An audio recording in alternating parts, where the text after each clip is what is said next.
right, and Coulter has a new column out today about the nuke situation in Japan, and here she is. The column is entitled "A Glowing Report on Radiation." Glowing radiation, very, very good. But you are not down on radiation poisoning. Well, it's not me. I'm citing a stunning number of physicists, and from the New York Times and the Times of London, there's a growing body of evidence that radiation in excess of what the government says are the minimum amounts you should be exposed to are actually good for you and reduce cases of cancer. When living tissue is exposed to radiation, cells can be injured or killed.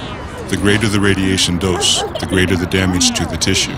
If exposure is limited to a single organ, the damage will also be limited to that organ, and depending on the dose of radiation, the organ's function may be affected. The New York Times science section, for example, a few years ago reported on a study from Canada where all these women who had had tuberculosis got an inordinate number of chest x-rays. Well, their breast cancer rate was lower than the general population. If a certain dose of radiation is given over a longer period of time, the damage will generally be less than if the accumulated dose is given on a single occasion.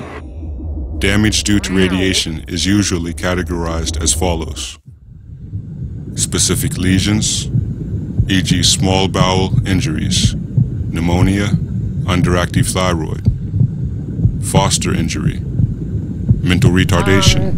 There were apartments put up in Taiwan in 1993 that accidentally contained an inordinate amount of cobalt-60, a radioactive substance. After 16 years, 10,000 occupants of these buildings being hit with 5 times what the government says is the minimum amount you should be hit with. The number of cancer cases they had, there were about 10,000 occupants, was only 5 cases. The damaging effect of exposure to low doses of radiation, such as those we encounter on a daily basis, is still unclear. This is because symptoms or illnesses resulting of other than non-radiation-based causes overshadow the effects of radiation. The only known late damage that has been scientifically shown to result from radiation exposure is cancer.